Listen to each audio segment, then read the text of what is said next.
Muy buenas noches, tengan todos ustedes. Estamos transmitiendo completamente en vivo a través de la plataforma Zoom y simultáneamente a través de Facebook Live de Yo Soy Médico 17, a quien como siempre agradezco que nos facilite su plataforma para llegar a más profesionales de la salud. Hoy, como siempre, nos visitan y se conectan de México, prácticamente de todas las entidades federativas de Estados Unidos, Centro y Sudamérica.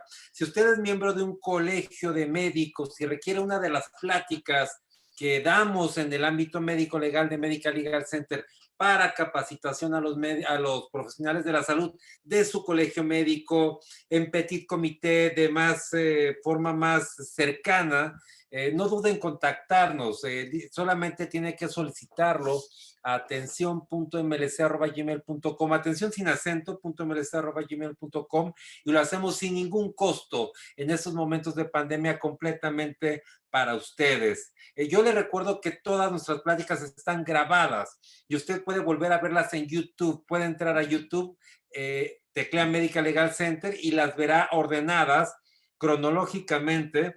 Pero además, todos los lunes, las pláticas de los lunes que son teoría del caso, el martes de podcast y el miércoles, por supuesto, de una masterclass. Cuando hay un tema relevante, además generamos otro podcast. Hoy en día tenemos dos temas que veremos el día de mañana y en la semana, que es el caso de la doctora de Chiapas, que fue lamentablemente, no sabemos si fue asesinada pero perdió la vida y es un hecho lamentable que nunca más debe permitirse en este país. También tenemos otro tema interesante que es una sorpresa, se los haremos llegar más tarde, se los comunicaremos en el transcurso de la semana.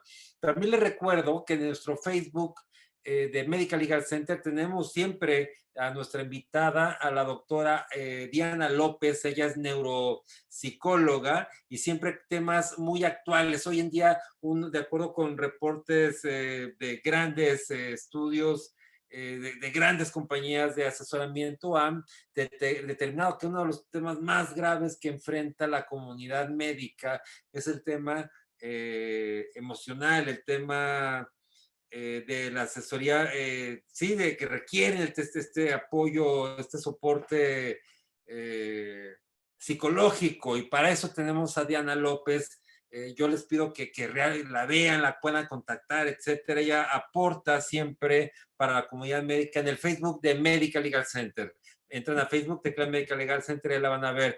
Dentro de nuestro programa la van a ver temas muy interesantes. Tenemos al doctor García de Alba para el siguiente miércoles, también con un gran tema que tiene que ver con las terapeutas, todo lo que tiene que ver con terapéuticas relacionadas con el uso de la cannabis. Hoy en día que se aprobó aquí en México su uso para este tipo de efecto. Les recuerdo nuestras redes sociales, Facebook, Medical Legal Center en Facebook, Twitter e Instagram. Síganos en Instagram. Hay muchas novedades que vamos a tener, nuevos productos, cosas muy interesantes.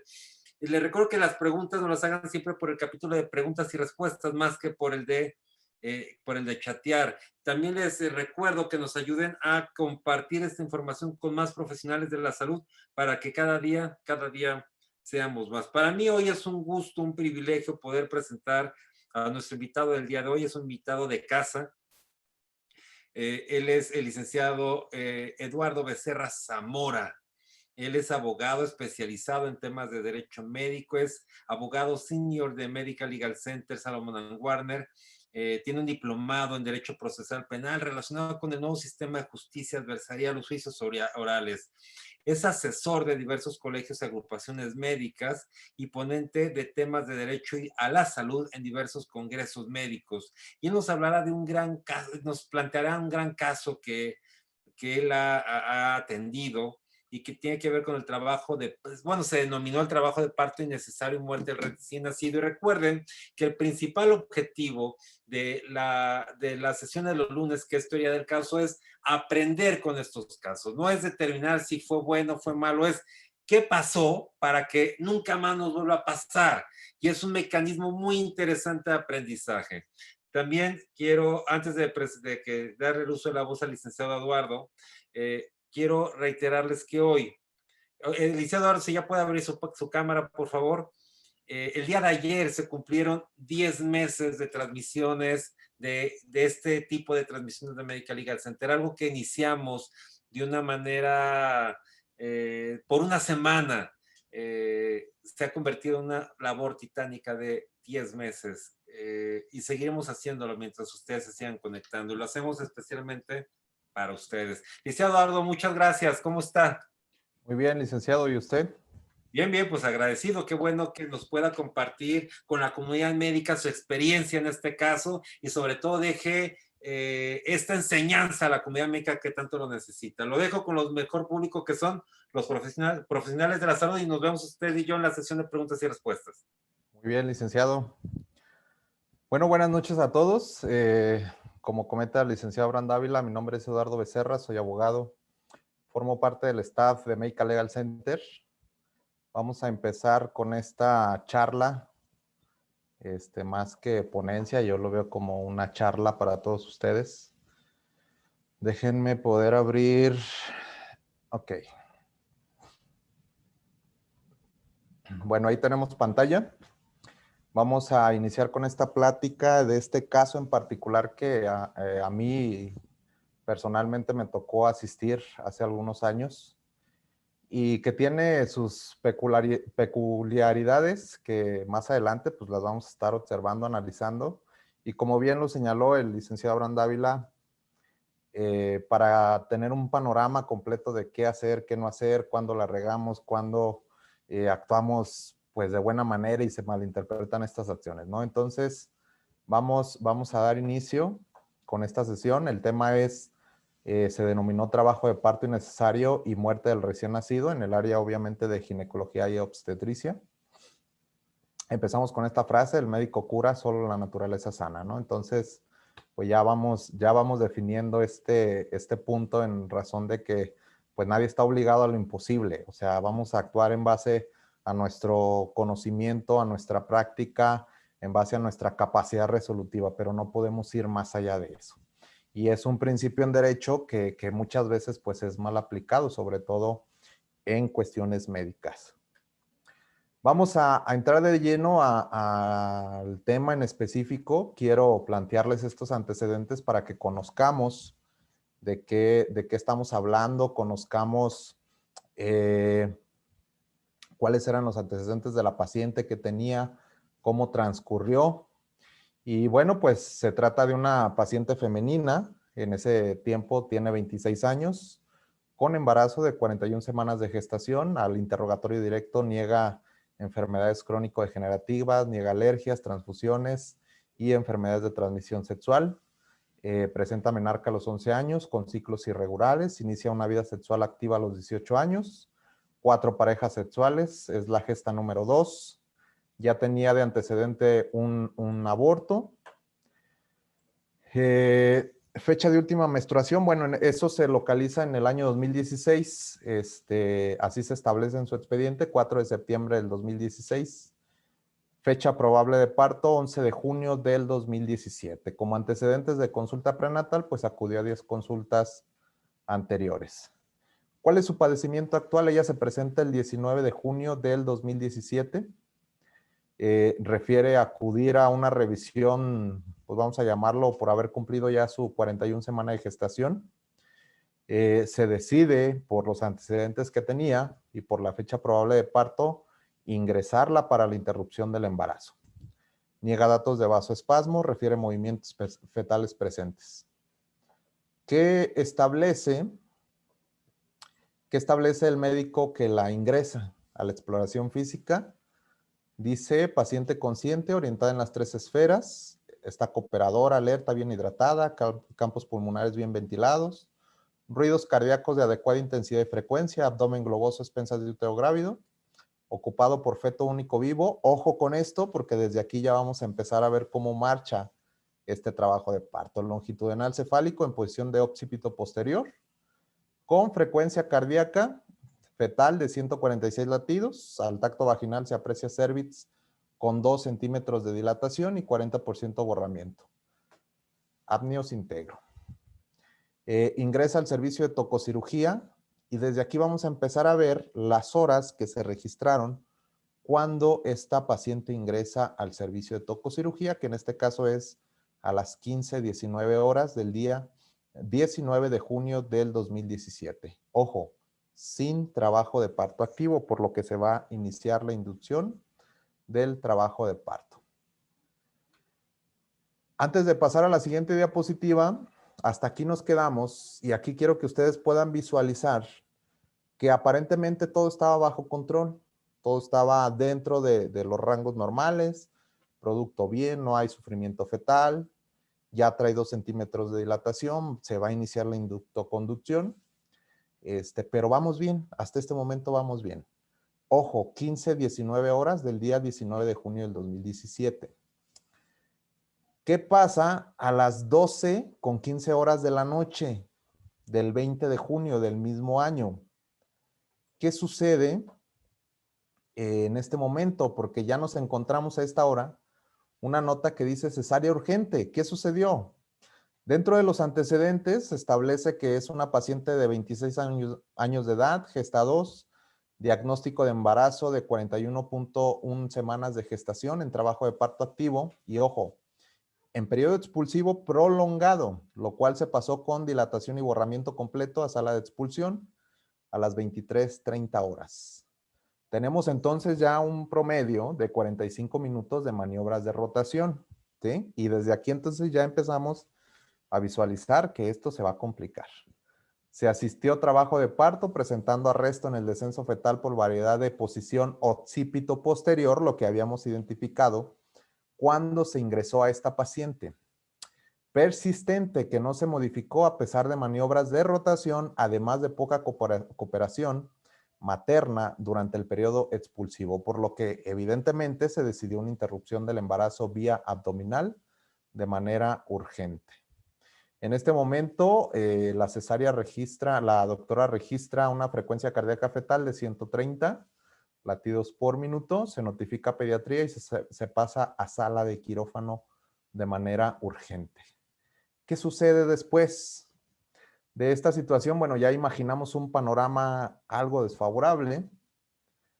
¿Cómo se recibe al recién nacido? ¿Qué dice pediatría? Bueno, dice que como hallazgos del nacimiento de la recién nacido, que era del sexo femenino, a las 0:34 horas del día 20 de junio del 2017, se trata de una pacientita sexo femenino con peso de 3,000 gramos, talla de 52 centímetros, APGAR 2344, comenta evidentemente que se encuentra grave y que pasaría a la unidad de cuidados intensivos neonatales.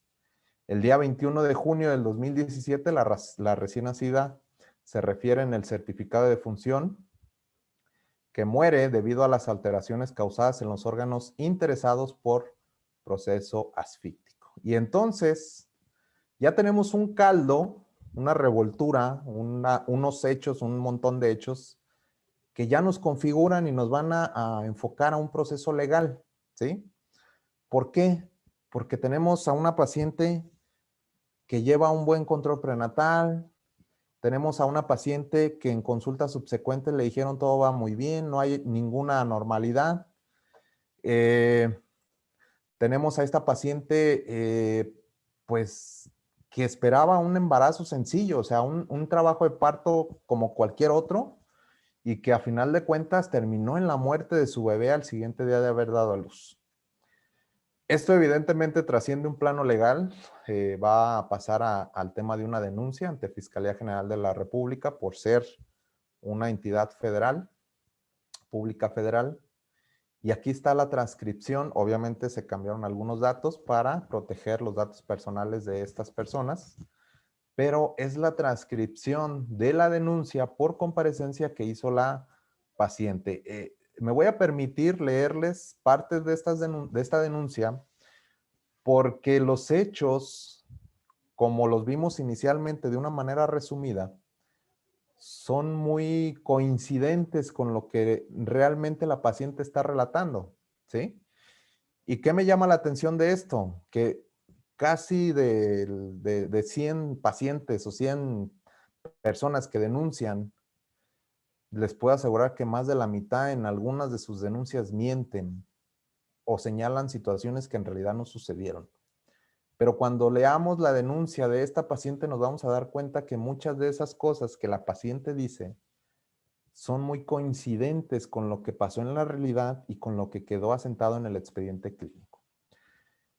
Comparezco de manera voluntaria ante esta representación social de la Federación, hacer del conocimiento hechos, ojo, posiblemente constitutivos de delito, como lo son los siguientes.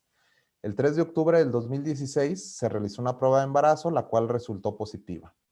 Por tal motivo y por prevención para el cuidado del embarazo, a la semana de realizarse la prueba acudió con médico particular, un médico de consultorio particular, ginecólogo, perdón, para que le realizara un eco visual y verificar el estado de gestación, que obviamente todo estuviera normal. Le manifestó dicho médico que se encontraba en buen estado de salud y que su embarazo hasta ese momento marchaba muy bien.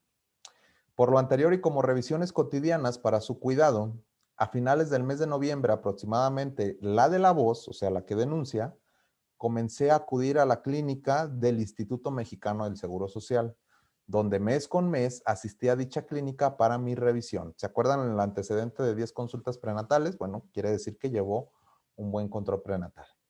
Citas en las que los médicos tratantes decían que mi bebé iba creciendo de manera normal y sin complicación, ¿sí? Hecho que corroboraba al ir también con mi médico particular anteriormente referido. Al acercarse la fecha del nacimiento del bebé, tuve una última consulta en dicha clínica entre el 5 al 7 de junio del año en curso, en donde pues se le dio un pase abierto para urgencias para la clínica hospital ya del Instituto Mexicano del Seguro Social, para que el médico general le dijo que se tenía programado el 16 como fecha probable de parto. Por lo que siendo el día 12 de junio del año en curso, acudió a urgencias de dicha clínica, para su revisión ya que sentía pequeñas molestias en el estómago. Ojo, no se establece un trabajo de parto activo, sino que trae únicamente molestias. Se le practicó un eco, se le diagnosticó una infección leve en el estómago. Le comentó la doctora en base a los estudios que le realizaron que su fecha de parto sería el 18 de junio y como ya se había mencionado, ese día no nacía su bebé, que si ese día no nacía el bebé tenía que presentarse el 19 para que el parto fuera inducido. O sea, fue un día antes, le dicen, fue el 12 de junio, le dicen que su fecha probable para que inicie el trabajo de parto será el 18 de junio, pero si eso no sucede, tiene que regresar el siguiente día, pues para que ya inicie la inductoconducción del trabajo de parto. Evidentemente, como vimos en los antecedentes que narré al inicio de esta paciente, pues ella acude el día 19 de junio al área de urgencias de la clínica denominada en el IMSS, eso alrededor de las 12 horas del día. En eso dice que estuvo esperando la atención hasta las 2 de la tarde aproximadamente, donde la pasan en primera instancia al área de primer contacto, en donde el médico que le realiza un eco visual y un tacto, detecta que ya tenía 2 centímetros de dilatación, por lo que la pasaron para inducir el parto. Hasta aquí vemos que los hechos que se narraron en los antecedentes del expediente clínico son congruentes con lo que la paciente está señalando. Dice, le dieron medicamento para que se acelerara la dilatación hasta las 16 horas, ¿sí? A partir de ahí comencé a dilatar. Esta es la parte, doctores, es la parte que no está tal cual relatada en el expediente clínico y ahorita van a ver por qué.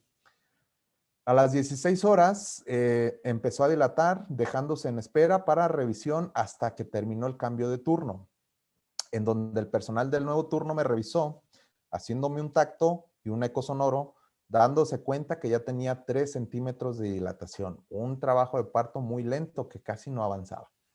Luego de eso estuve esperando otra hora sin que me revisaran y después, como a eso de las 20 horas, llegaron 2 doctoras, de las cuales una de ellas me hizo el tacto, dándose cuenta que la cabecita del bebé venía volteada. Posición occipito posterior.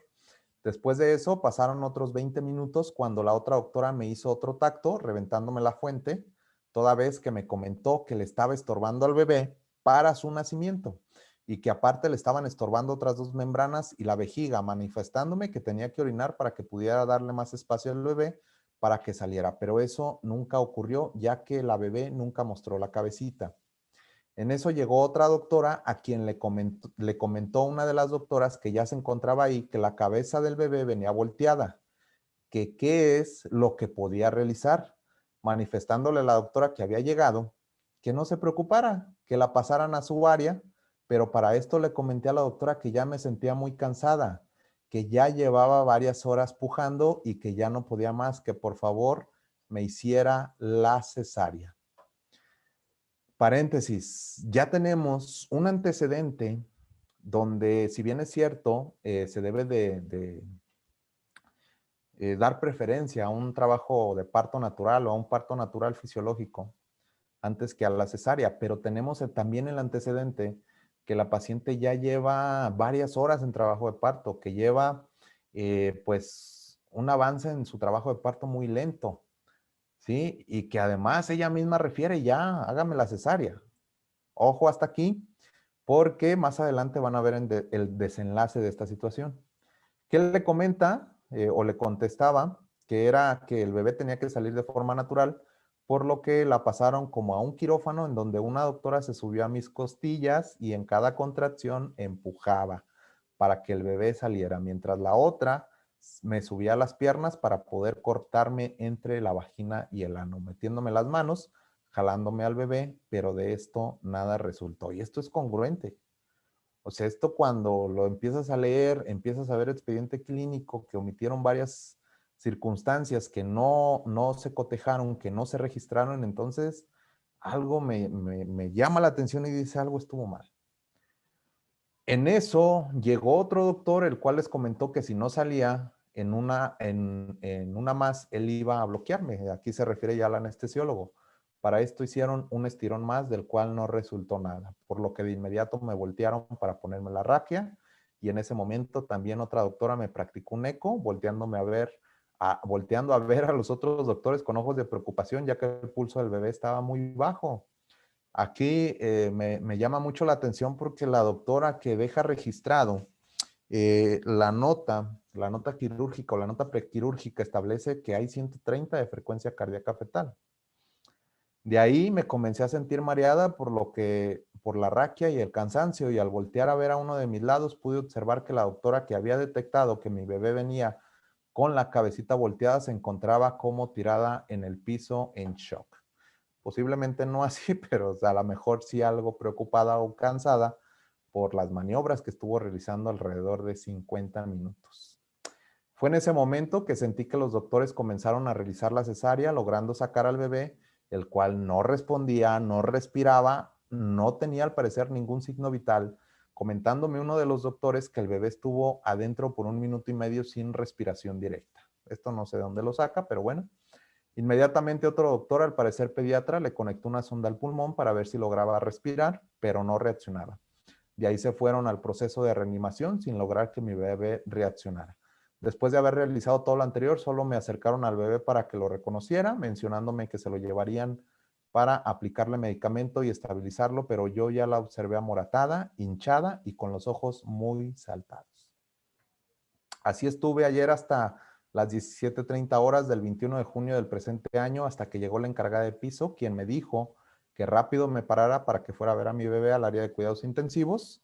Al llegar encontré a mi bebé sin movimientos y conectado a un respirador con un tono pálido. Me dejaron cargarlo un ratito, pero todo esto solo con la finalidad de que otorgar el consentimiento para que fuera desconectada, ya que mi bebé ya no respiraba por sí sola e incluso ya no tenía pulso. Por todo lo anterior, en este acto solicito a esta autoridad le sea practicada la necropsia de ley al bebé y autorizo, obviamente, con la finalidad de saber cuál fue la causa de muerte real. Y entonces aquí, denme un segundo, ok. Entonces aquí ya tenemos dos puntos de vista diferentes, ¿eh? O sea, ya tenemos el antecedente previo del expediente clínico y ya tenemos una denuncia por comparecencia que hizo esta paciente. Y los hechos que se narran, los hechos que se documentaron, son muy coincidentes, ¿sí? ¿Cuál es el punto de partida? ¿Y cómo se denominó la plática? Trabajo de parto innecesario, porque a final de cuentas terminó en una cesárea. y el desenlace, la muerte del recién nacido. O sea, todo esto se configura para que entonces la autoridad tenga elementos suficientes, que en este caso se refiere a la gente del Ministerio Público, y pues integre una carpeta de investigación, ¿sí? ¿Qué es la carpeta de investigación? Pues es básicamente el expediente que se va a integrar en una agencia del Ministerio Público, sea estatal, federal, militar. Es lo que se va a integrar de las investigaciones que va a realizar el agente del Ministerio Público. Y todas estas llevan un proceso. Todo va a iniciar con la denuncia que ya presentó la paciente. Y entonces el Ministerio Público lo primero que va a hacer es solicitar una copia del expediente clínico. ¿Qué me llamó aquí la atención en este procedimiento? Regularmente, el agente del Ministerio Público, una, no conoce de cuestiones médico-legales y dos, comete muchos errores en la integración de la carpeta. Ahí les va el más común.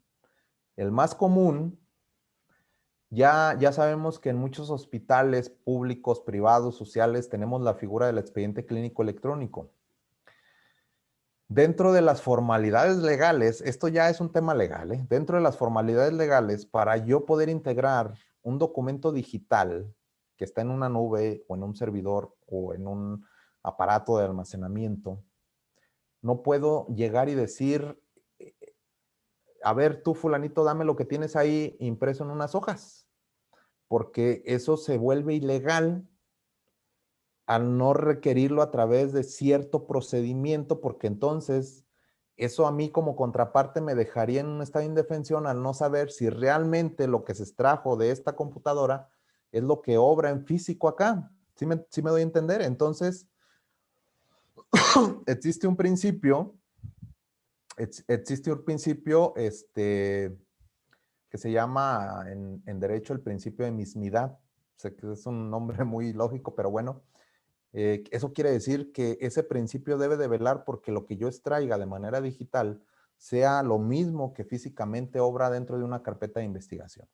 ¿Y cuál es el error más común que comete todo agente del Ministerio Público?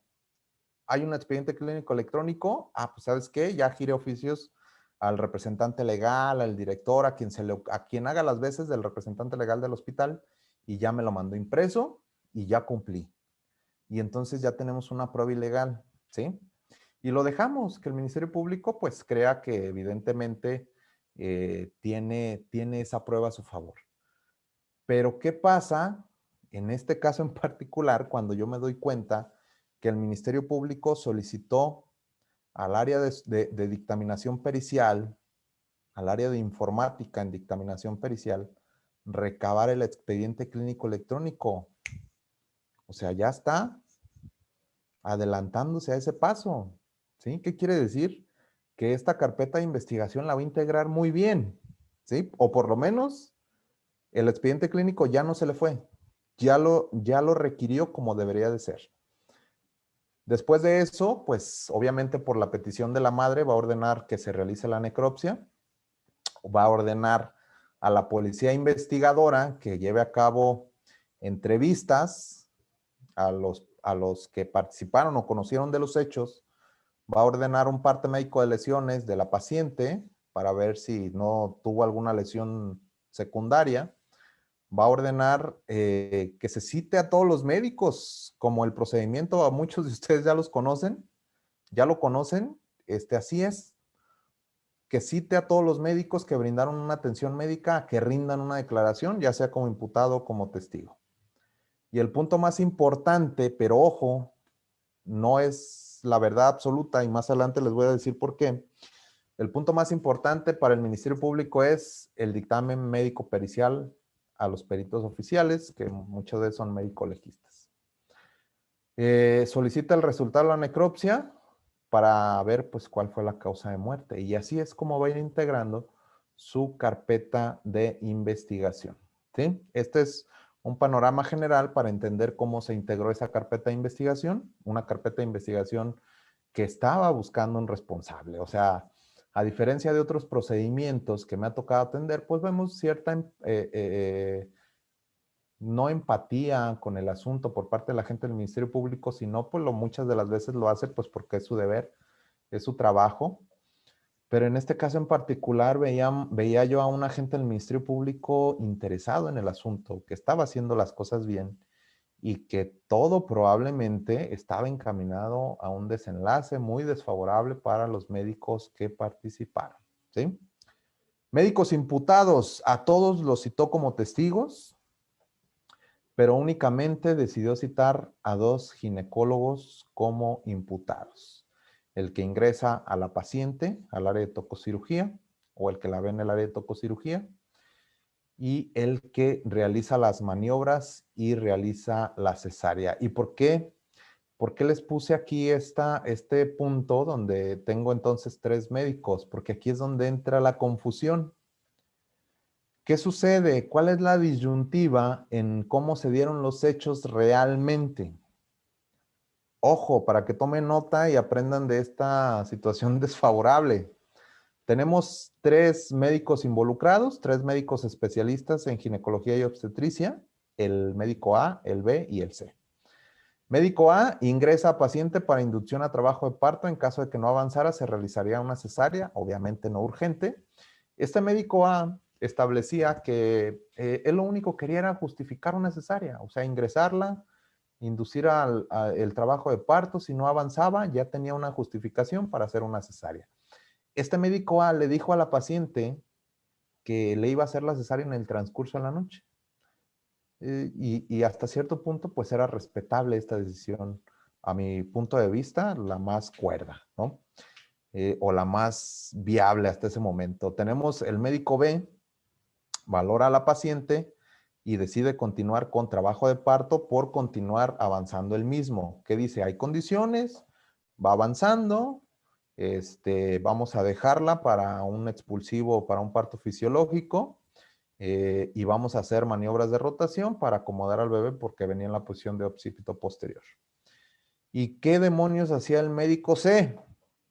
El médico C es un médico que termina su turno y él dice, como es muy amigo del médico B, pues el médico B le dice, vente cuate porque yo sé que tú eres muy bueno rotando este tipo de pacientes, ayúdame a rotar a este paciente para que todo salga bien y pues para que la señora se vaya pronto a su casa, ¿no? Para que esto sea más rápido.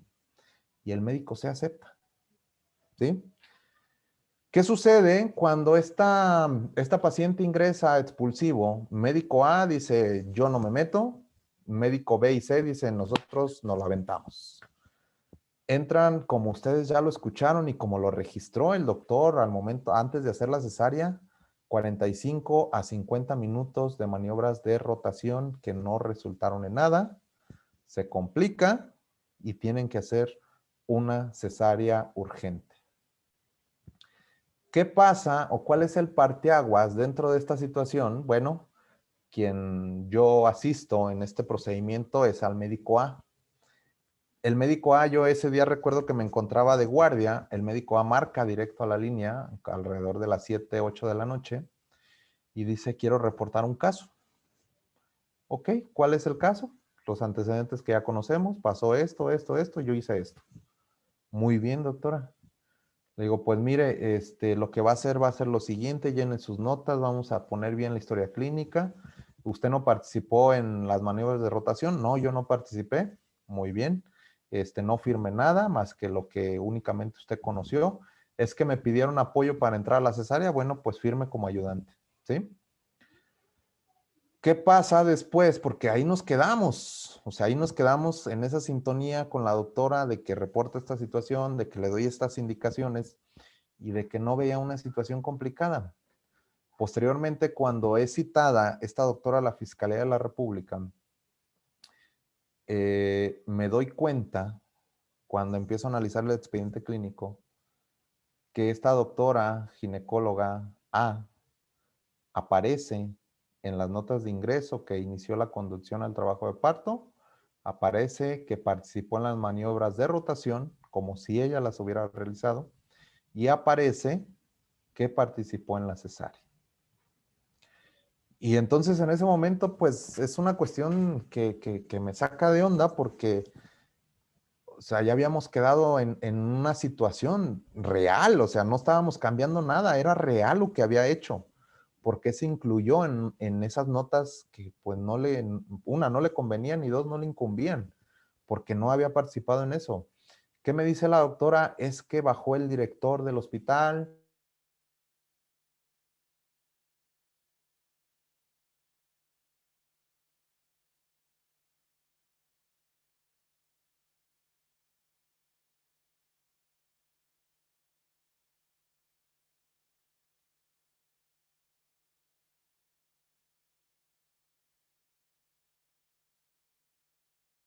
Sí, también, ahorita lo vamos a ver, Liz Eduardo, ¿si nos escucha?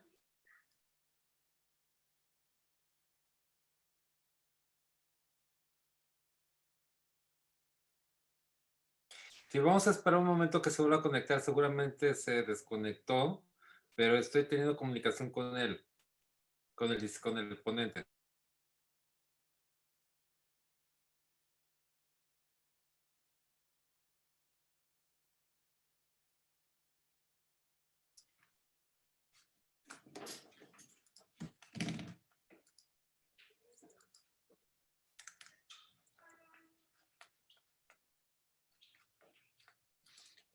Yo quiero pedirles una disculpa, seguramente tuvimos un problema tuvo un error en un problema con su internet, que bueno, no, nadie está exento de esto, estamos viendo si ya está conectado otra vez para continuar con la sesión. A ver, voy a marcarle directamente.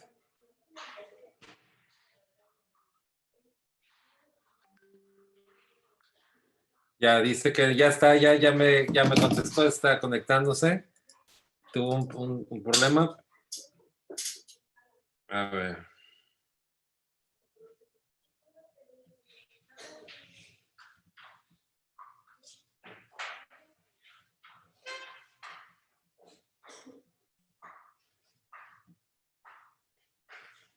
Bueno, parece que ya se está conectando.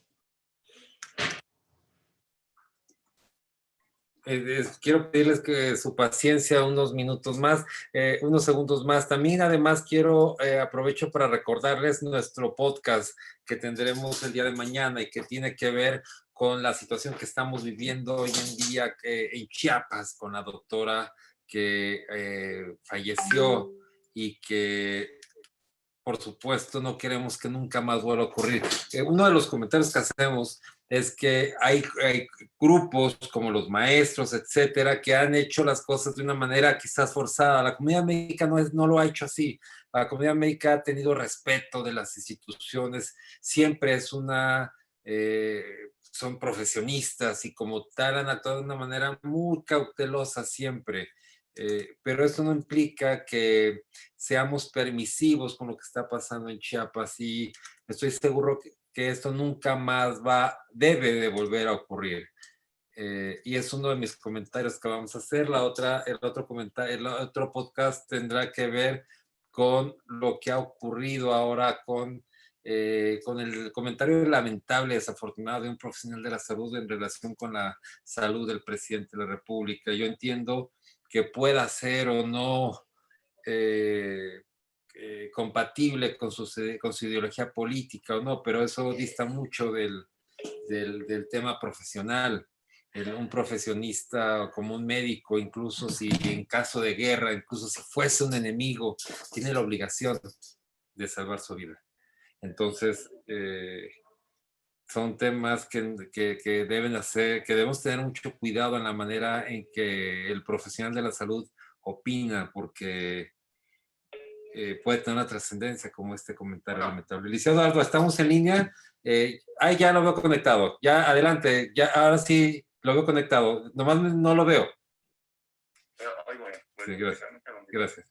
Ya tenemos en línea al licenciado Eduardo Becerra, pues va a continuar con el caso. Listo, licenciado Eduardo, adelante. Ok. Una disculpa por la falla. Este, Ok. Licenciado Abraham, si me da el acceso para poder compartir pantalla. Para Listo, abrirles. listo, ya está. Ok. Listo. Bueno, una disculpa, pero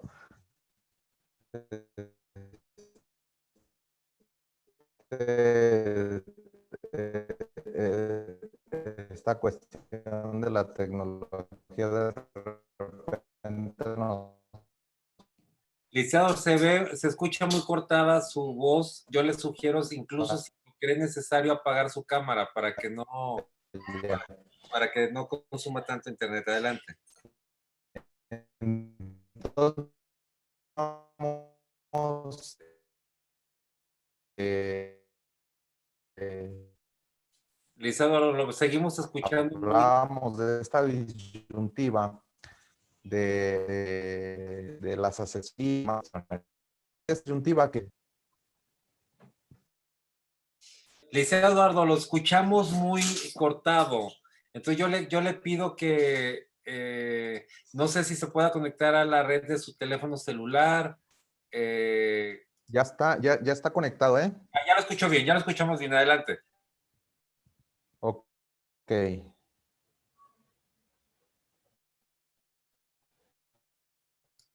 Ya lo escuchamos bien, adelante.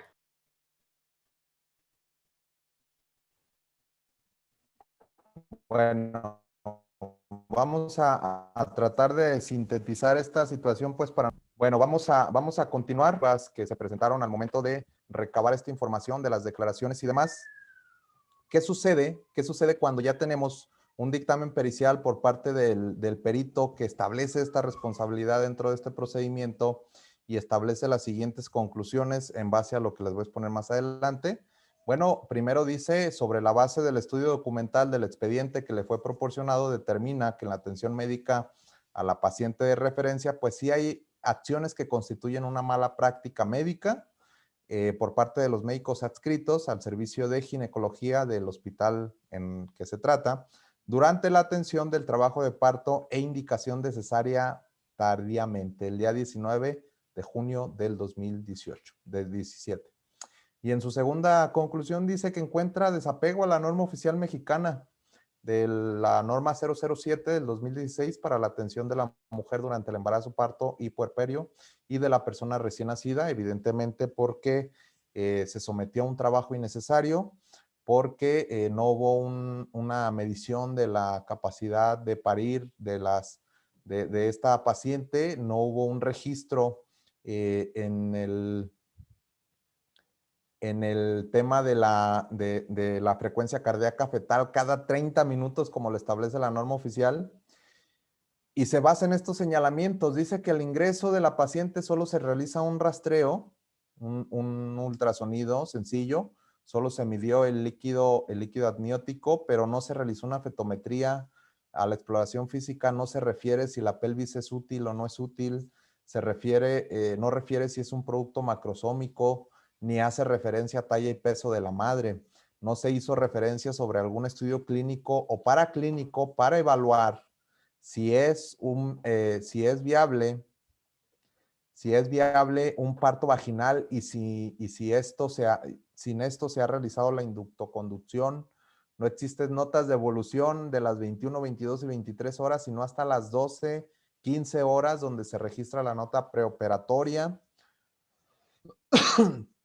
En la hoja del recién nacido, a las 0:34 horas, se reporta un expulsivo prolongado de 49 minutos, varios intentos de rotación de cabeza, se obtiene vía abdominal recién nacido flácido, cianótico, sin esfuerzo respiratorio, sin frecuencia cardíaca, se realizan maniobras de resucitación, se recupera el producto con una frecuencia cardíaca de 100 latidos por minuto, sin embargo, persistió con mal estado general, sin esfuerzo respiratorio, presenta cefalohematoma, pupila sin respuesta a la luz, flacidez, sin malformaciones aparentes, ingresa a la UCIN con diagnóstico de asfixia perinatal, con repercusión cardíaca y neurológica, y desafortunadamente continúa con evolución tórpida hasta las 17:30 horas que se estableció la hora de su fallecimiento.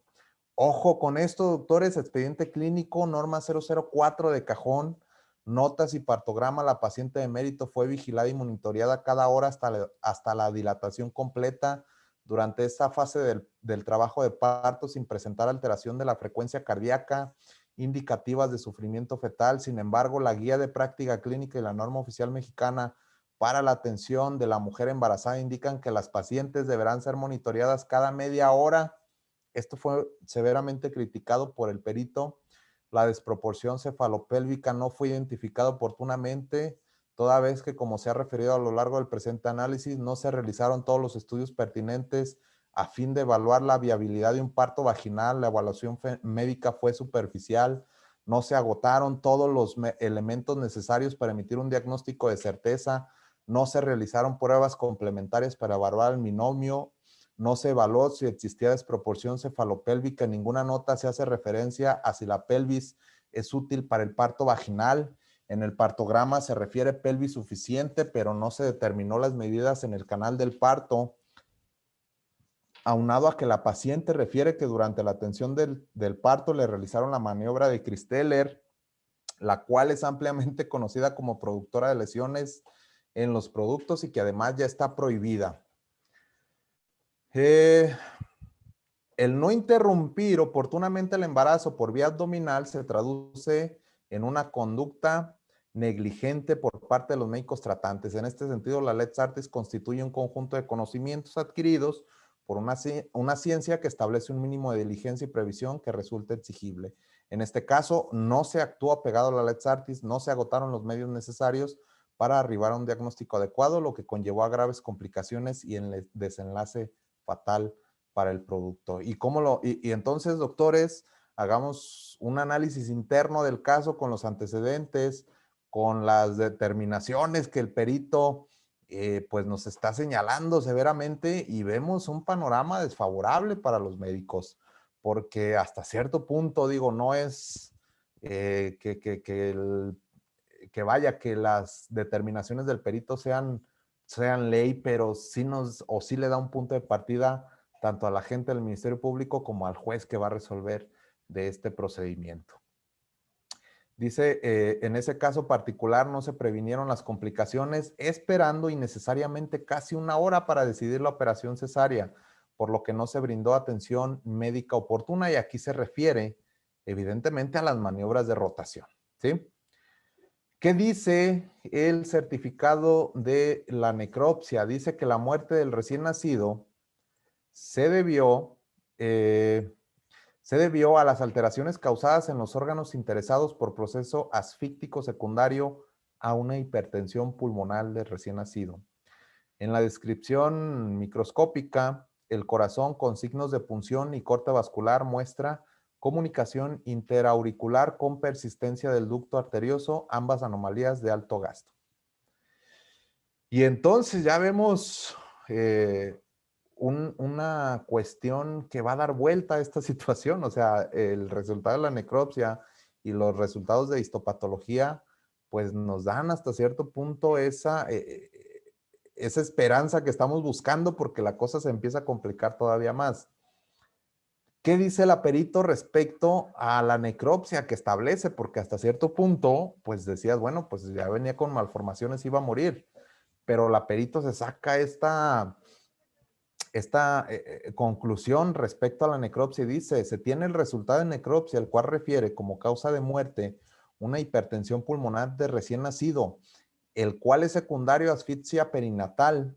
En dicha pericial se indica también alteraciones cardiovasculares, las cuales generalmente se resuelven espontáneamente en los primeros días de vida extrauterina. Sin embargo, por la negligencia de las doctoras, esto no pudo suceder porque no trascendió a más de un día del nacimiento. Estas no condicionaron manifestaciones clínicas de relevancia por comentar y, por supuesto, incrementaron el riesgo de muerte para el producto. Luego, entonces, durante la atención del trabajo de parto a la paciente se presentaron complicaciones inherentes al mecanismo fisiológico, las cuales no lograron revertirse a pesar de las maniobras realizadas por los médicos tratantes, decidiendo operación cesárea tardíamente, lo cual condujo al deceso fatal para el producto. Y entonces ya tenemos esta situación esta situación donde pues ya el Ministerio Público tiene elementos mínimos suficientes para poder solicitar una vinculación a proceso, para poder llevarnos a juicio oral, ¿sí? Se busca la justicia alternativa porque es una obligación por parte de la gente del Ministerio Público proponerlo a los imputados antes de someterse a un procedimiento ante juez de control por tratarse de un homicidio culposo como es la responsabilidad médica y el que le están investigando, que es un delito meramente culposo. No se llega a ninguna por lo menos por parte de Medical Legal Center, no se hace ninguna propuesta en razón de que, pues, si bien es cierto, había cuestiones desfavorables, menos cierto es que también era un asunto defendible. Y entonces, pues, buscamos siempre ese balance entre la justicia, la reputación y el nombre del doctor. En este caso, esta paciente solicitaba una reparación del daño alrededor de 2 millones de pesos. Evidentemente, no se iba a llegar a ningún arreglo. Y después de eso, ya nos brincamos ante un juez de control, donde ya la causa se va a judicializar, donde ya esta causa se va a formalizar. Ya tenemos un procedimiento en puerta, donde ya van a ser citados los médicos, en este caso, las dos doctoras, que una de ellas, que es la que representaba a su servidor por cuenta propia, pues asumió responsabilidad que no le correspondía, ¿sí? Ya tenemos una citación ante juez de control federal para una audiencia de formulación de imputación y vinculación a proceso. No voy a entrar en detalles de lo que es estas denominaciones para no perder más tiempo. Lo que sí les voy a comentar es que acudimos a esa audiencia. La ley nos otorga una ampliación del término constitucional a 144 horas para ofrecer y desahogar medios de prueba. Y entonces, en este momento ya trazamos una estrategia de defensa, ya tenemos que ver el contenido de actuaciones, tenemos que ver dictámenes periciales, tenemos que ver el resultado de la necropsia, los estudios histopatológicos, las declaraciones de los médicos, las declaraciones de la paciente, de sus testigos. Tenemos que analizar todo este cúmulo de documentos para poder determinar cuáles son viables, cuáles no, y hasta dónde nos conviene exponer nuestra estrategia de defensa. ¿Por qué?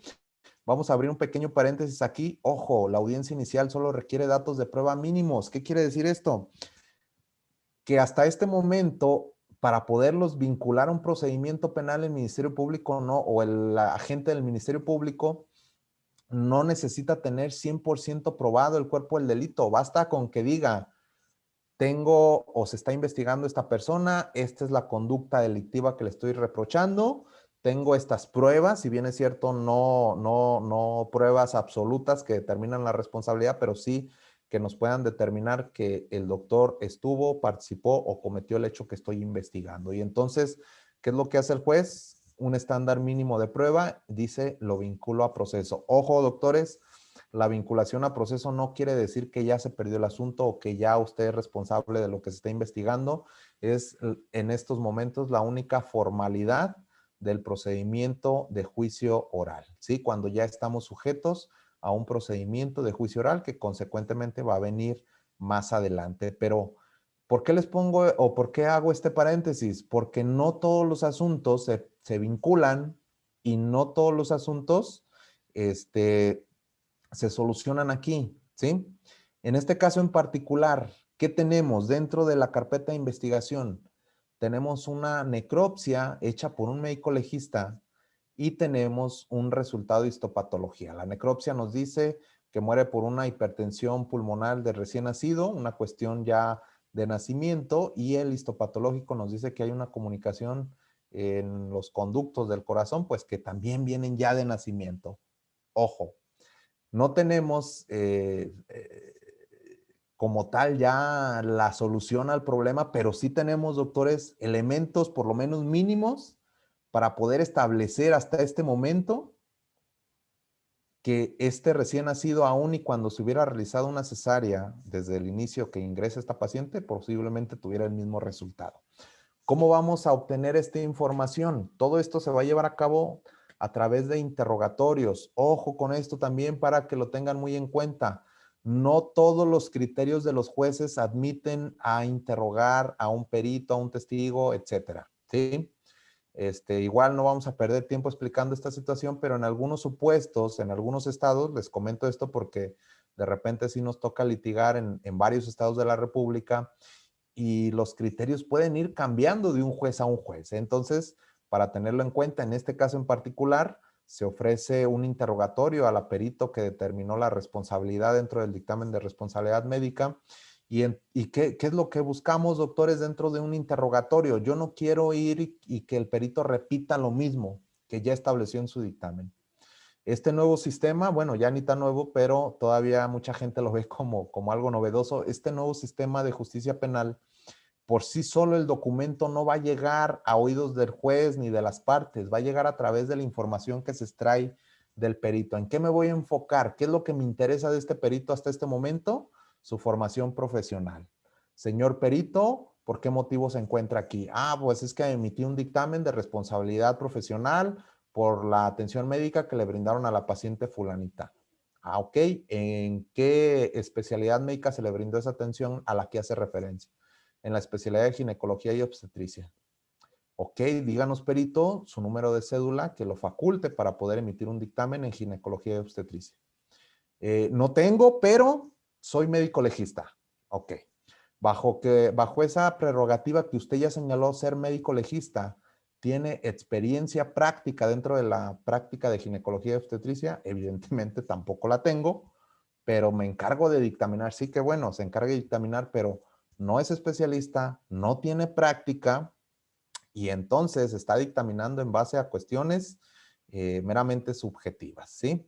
¿Qué es lo que vamos a buscar? Inconsistencias dentro de su dictámenes, buscar esas contradicciones donde el perito me diga sí, pero no estaba seguro, pero es que yo no lo vi, pues es que yo no lo analicé. Eso es lo que nos interesa dentro de un interrogatorio a un perito, para poder hacerlo caer en contradicciones, para que pierda esa credibilidad ante el juez de control. ¿Qué era lo que este perito concretamente en sus conclusiones, al momento de que se lleva a cabo un interrogatorio directo, pues nos deja bien en claro? Número uno, reconoce que no es médico especialista en ginecología, reconoce que no cuenta con experiencia, se sostiene que no se realizó un diagnóstico adecuado al ingreso de la paciente, que no se interrumpió el embarazo inicialmente con la cesárea, determina y está aferrado que se sometió a la paciente a un riesgo innecesario, reconoce que existe un estudio de necropsia, un estudio histopatológico que determinan las causas de muerte y reconoce de viva voz que las causas de muerte se derivaron de una cuestión de nacimiento, de una cuestión congénita. Y es ahí donde entonces ya choca o colisionan esas conclusiones, porque por un lado me dice, doctor, sí la regó, pero por otro lado dice, es que el bebé también traía cuestiones de nacimiento que posiblemente condicionaron su muerte. Y es donde el juez, pues dice, ok, hay un dictamen, sí dices que las doctoras son responsables, pero no me estás diciendo concretamente si esa responsabilidad recae por negligencia, por impericia, por imprudencia, no me estás diciendo qué dejaron de hacer o qué no hicieron. Dentro del dictamen estableces que no se llevó a cabo un estudio exhaustivo. ¿Cuáles eran esos estudios exhaustivos? ¿Cuáles eran esos estudios específicamente que no hicieron los doctores? Dentro de lo que está alegando el Ministerio Público, que hasta cierto punto tenía razón, decía, es que no debieron de haber durado 50 minutos en maniobras de rotación. Cuando vieron que no iba a rotar o que esa situación se iba a complicar, inmediatamente tuvieron que haberla suspendido y haber hecho una cesárea urgente, cosa que no hicieron sino después de 50 minutos. Y eso es cierto, doctores, eso está establecido, los propios médicos lo establecieron. Entonces, ¿qué estrategia de defensa podemos fijar ahí? En ese momento hay que improvisar, hay que tener a la mano lo que tenemos en actuaciones, lo que lógicamente pudo haber sucedido. ¿Y qué sucede cuando el Ministerio Público dice, ok, traían malformaciones, lo que tú quieras? La perito dice que este paciente pudo haber vivido con el transcurso de los días, pudo haber cedido esa malformación o haberse mejorado su estado de salud, cosa que no sucedió porque pues ya nació prácticamente muerto, no le dieron esa oportunidad de que pasaran esos días. ¿Por qué? Porque tuvieron a esta paciente en maniobras de rotación alrededor de 50 minutos. ¿Qué hacemos por parte de la defensa en ese momento? Sí, su señoría, son 50 minutos que el Ministerio Público no está considerando porque se hace alusión a un médico anestesiólogo, se hace alusión a un médico pediatra, se hace alusión a equipar, a adecuar, a tener listo un quirófano en un hospital público, donde el área de ginecología es un área que está sumamente saturada de pacientes. Si a mí me dicen en 50 minutos tuvieron lista a una paciente, le pusieron un bloqueo, tuvo su efecto el bloqueo, tuvieron listo el quirófano, se llevó a cabo una cesárea, ¿sí? Y se extrajo a un recién nacido, si bien es cierto en esas condiciones, pero menos cierto es que los 50 minutos entran de un rango, pues podemos llamarlo normal. Y el juez evidentemente nos compra esos señalamientos porque dice, sí, o sea, yo soy padre, yo he visto que inclusive la anestesia no hace efecto luego, tienes que esperar y si no funciona te tienen que poner un doble bloqueo. Pero esa es parte de la improvisación, es parte de la estrategia, es parte de poder adecuar una buena defensa ante un procedimiento legal. ¿Qué otro testigo se va a citar a interrogatorio? El doctor que realizó la necropsia. Doctor, aquí ya no me interesa desvirtuar su formación profesional, al contrario, o sea, decirle, doctor, ¿a qué se dedica? No, pues hago necropsias. ¿Cuánto tiempo tiene? Tantos años. ¿Cuántas necropsias ha hecho? Pues tantas, ¿no? Miles, 200, 300, no sé. ¿Sí? Doctor, confírmeme la causa de muerte. Sí, pues señala que el recién nacido presentó una hipertensión pulmonar. Explíquenos qué es una hipertensión pulmonar, pues es cuando no llega el oxígeno a los pulmones, etc., etc. ¿Fue algo que pudo haber sido intencionado por parte de los médicos tratantes? No, de ninguna manera, ya viene de nacimiento. Doctor, si bajo los hallazgos que usted encontró, si se hubiera realizado una cesárea y en su calidad de médico especialista que usted es, ¿cuál hubiera sido el resultado para este recién nacido? Posiblemente el mismo. Y entonces el juez ya empieza a ver esa balanza donde dice, ok, ya, o sea, ya no todo está tan descabellado. ¿Y quién más va a venir a declarar? El que hizo el estudio de histopatología, ¿sí? ¿Qué nos va a decir? ¿Qué nos va a decir el que hizo el estudio de patología?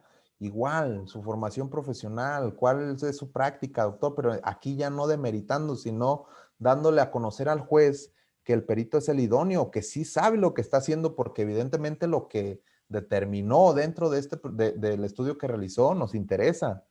¿Y qué es lo que dice en sus conclusiones?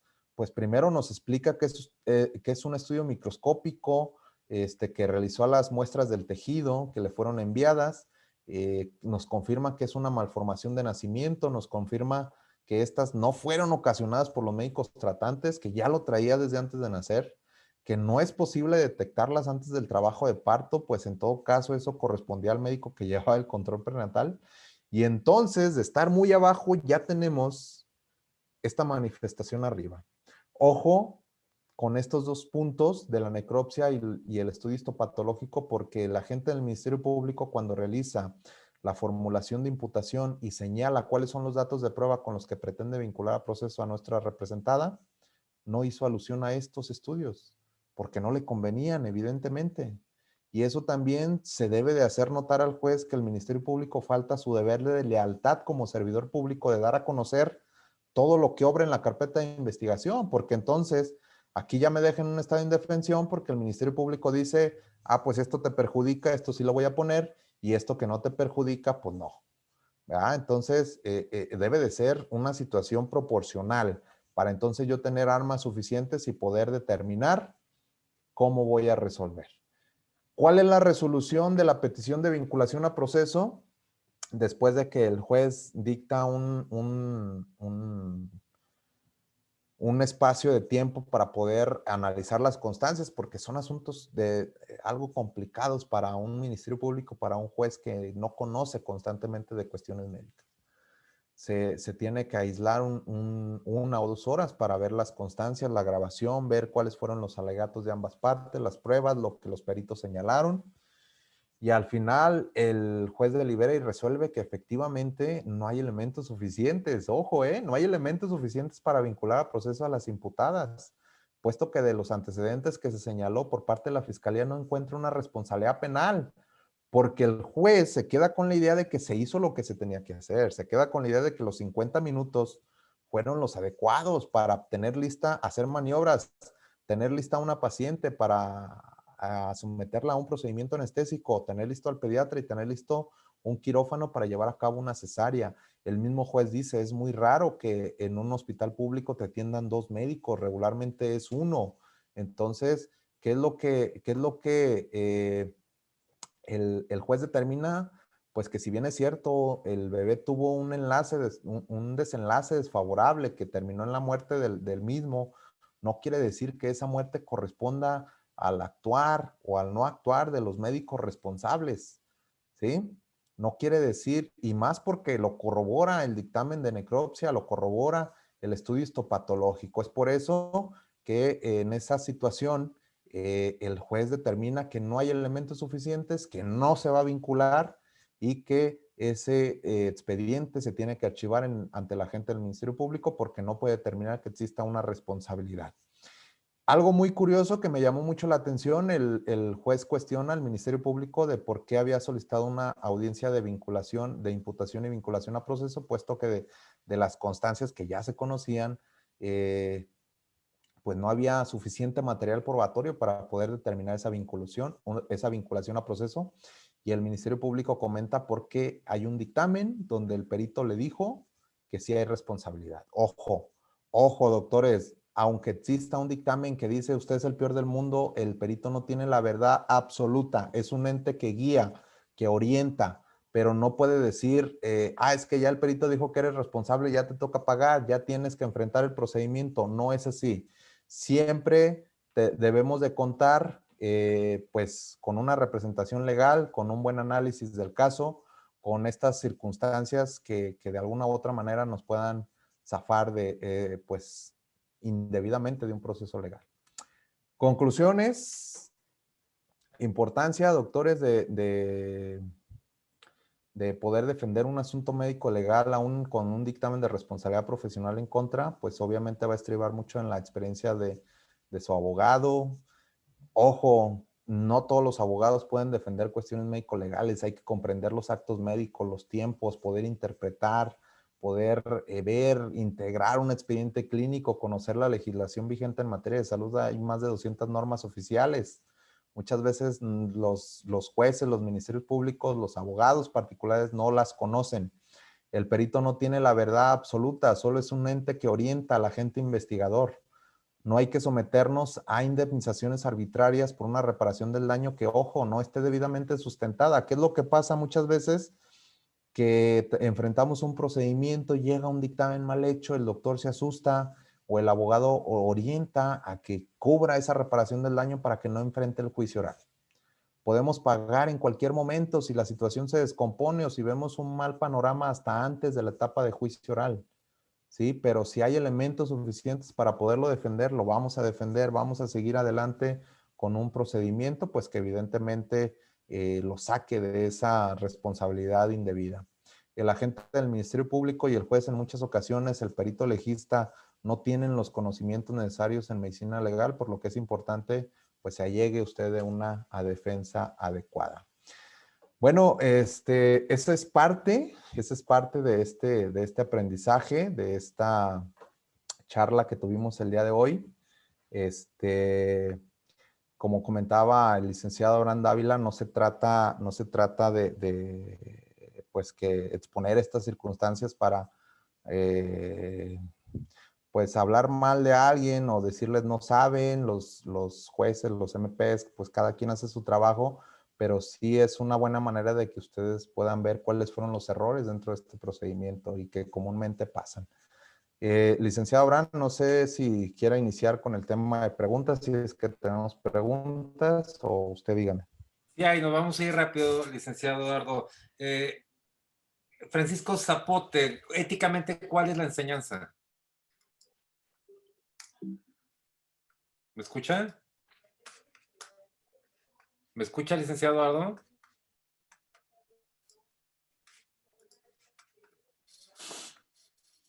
Se nos congeló otra vez. Licenciado, ¿me escucha, licenciado Eduardo?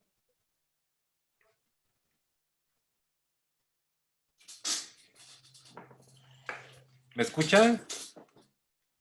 A ver, licenciado Eduardo, sí me escucha, ¿verdad? Lo veo. Licenciado Eduardo, creo que se tiene un tema con su internet. Hay varias preguntas. Dice, yo voy a tratar de irlas contestando. Dice, ahorita particularmente, ¿cuál es la enseñanza? Bueno, la enseñanza es, desde mi punto de vista, que tenemos que, no podemos estar cumpliendo caprichos de nadie en cuanto a nuestra actividad médica.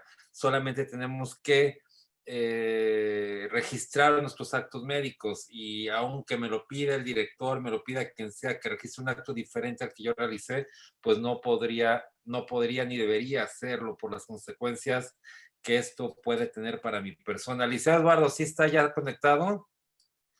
¿Ya nos escuchan? Vamos a continuar. Dice la doctora Enriqueta de León, desde Hidalgo, dice, no se realizó un dictamen por médicos especialistas en ginecología y obstetricia.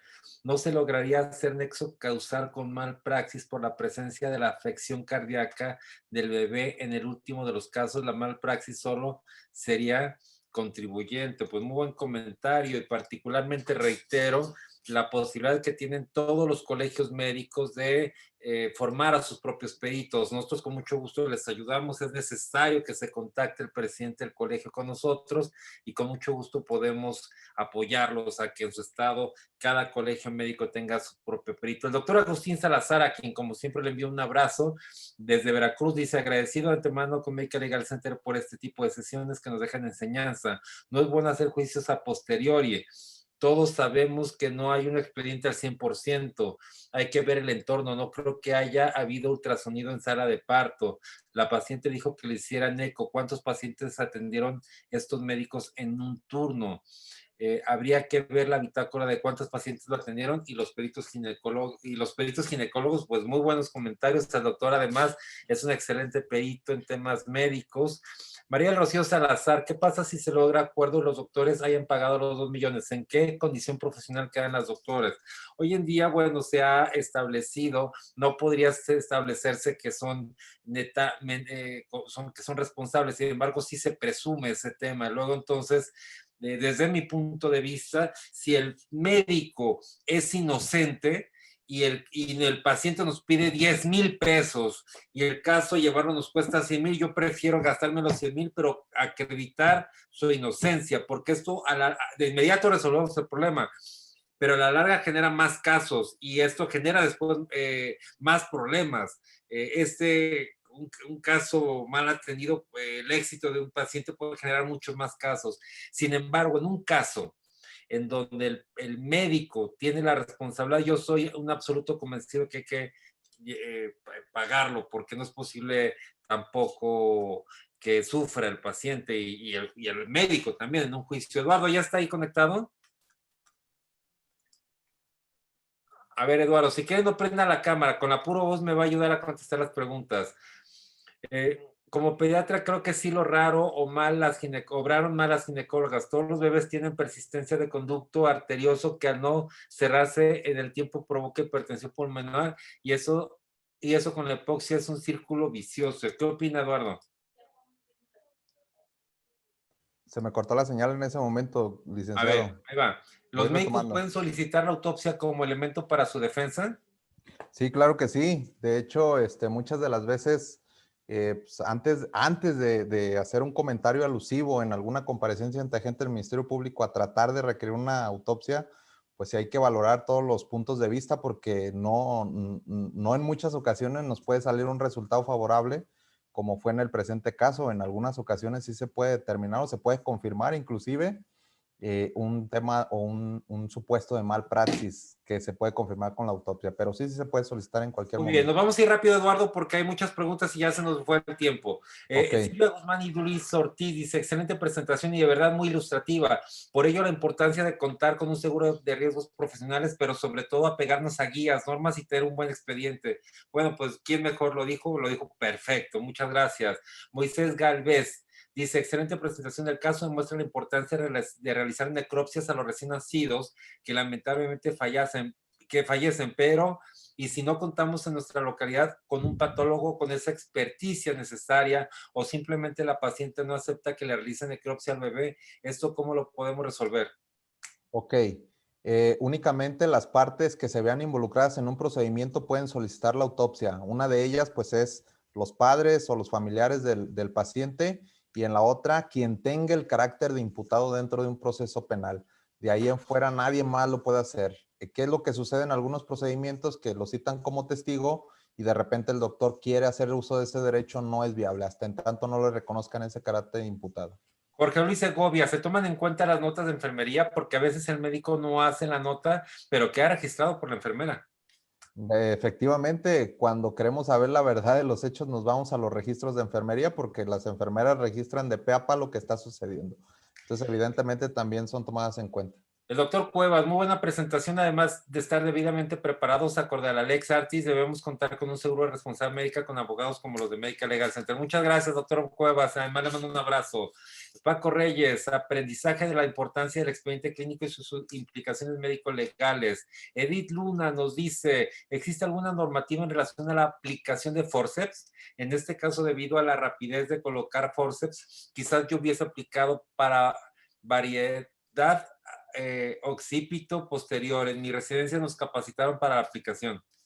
Tanto el forceps como la maniobra de cristales están contraindicadas, no prohibidas, contraindicadas, pero sí les puedo dar el consejo de que si se van a llevar a cabo, porque a lo mejor para ustedes sí funcionan, no se registre ese que se está utilizando ese movimiento, ese equipo dentro de un proceso. Virginia Alcántara dice, mi pregunta es, entonces las malas prácticas ginecológicas como la maniobra de Christeler se deben de seguir permitiendo o qué se puede hacer para pararlas?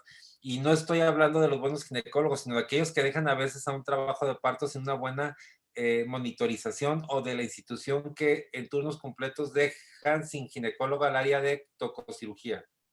Pues precisamente esa es la finalidad de esta contraindicación dentro de la norma oficial 007, que ya no se utilicen, porque puede traer más perjuicio que beneficio. Gloria Eugenia Reyes dice de que era estudiante estaban estas maniobras estaban contraindicadas, dice Susana Novelo. Dice, la defensa legal actuó bien, pero en mi opinión sí hubo mala praxis, particularmente el médico B. Susana Novelo, esto mismo le puede suceder y sucede a un médico pasante en servicio social que cuenta con recursos diagnósticos, que no recuenta con recursos diagnósticos ni quirúrgicos y la comunidad lo lincha. El servicio social debe transformarse en su modo de llevarse a cabo siempre. Es uno de los temas que vamos a comentar en nuestro podcast de mañana. ¿Qué opina Eduardo?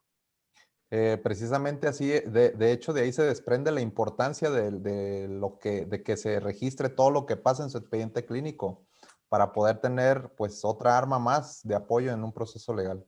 ¿Qué es un médico imputado? Un médico imputado, bueno, dentro de este sistema se establecen dos características: el testigo que presenció los hechos, pero no fue precisamente del que se tiene la sospecha que lo cometió, y el imputado, pues, es ese, el que se tiene la sospecha que participó o que cometió el hecho que se está investigando. Eugenia Pérez, es un error anotar el nombre de todos los médicos del turno en el expediente o que por indicaciones de un superior firmen el expediente y no intervino en ninguna maniobra. Guadalupe Flores, desde el momento en que no avanza la dilatación, en ese momento se debería de haber realizado la cesárea sin hacer maniobras traumáticas en el binomio. Estoy de acuerdo. El doctor Basurto, a quien envió un saludo fuerte hasta Veracruz, creo que el reporte de autopsia emite un juicio de culpa que no le correspondía. La doctora Zamudio, a quien le envío un saludo, caray, no me ha tocado estar físicamente atendiéndola en sus en sus participaciones, dice, pero la comunicación auricular y arterioso podría ser normal en el recién nacido, pero depende del calibre, me refiero del tamaño del diámetro de la comunicación, si se cierra al momento del nacimiento o es patológico. Antonio Torres dice, quizá la toma de decisiones por ginecólogos en el proceso me parece tardío, que de no haber el sustento de la necropsia y el estudio de histopatología hubiese tomado otro giro. Bernadette dice, no estoy de acuerdo en no aceptar ninguna responsabilidad si es que no existe. Sergio, el doctor Segovia, ¿qué se puede hacer ante la presión de las autoridades a afirmar acciones que no nos corresponden? Como en este caso, ¿se pueden levantar responsabilidades por ello? Así es. De hecho, sabemos plenamente que internamente o en un procedimiento laboral, pues posiblemente usted se vea perjudicado, pero tenemos que tomar en cuenta esa balanza de riesgo. O sea, enfrentar un procedimiento laboral donde me despidan o enfrentar un proceso penal con las consecuencias de una indemnización, una pena corpórea. Sí, Clemente, lo mismo pregunta Clemente Barrera. Aide Gutiérrez, considero que sí hubo una mala práctica de los médicos B y C.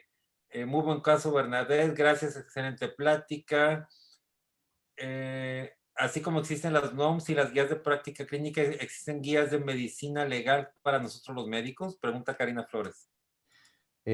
Como tal, guías de medicina legal no, pero sí guías de práctica clínica y normas oficiales que harían las veces, o yo las llamaría como tal, guías de medicina legal.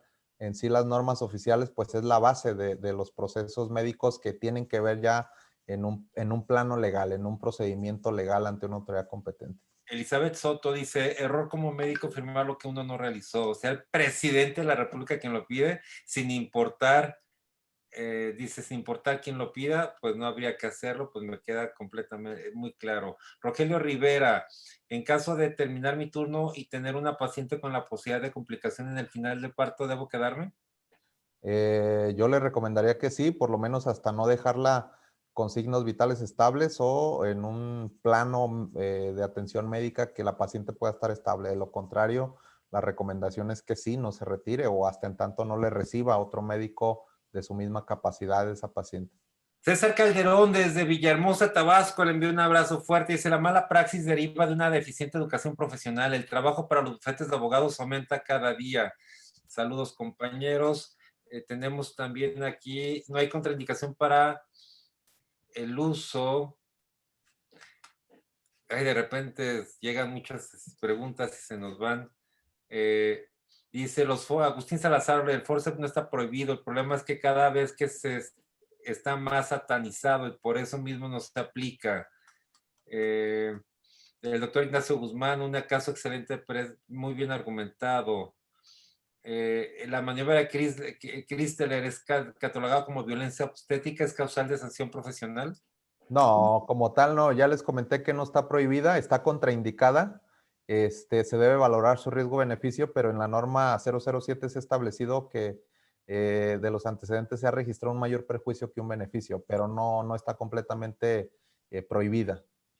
Nos preguntan para el podcast cómo entrar. Es muy sencillo. Entren a Spotify en sala de espera o en YouTube, teclean Medical Legal Center y ahí va a estar nuestro podcast el día de mañana. Montserrat González dice, excelente que se den estos temas de importancia aspecto legal en nuestras labores.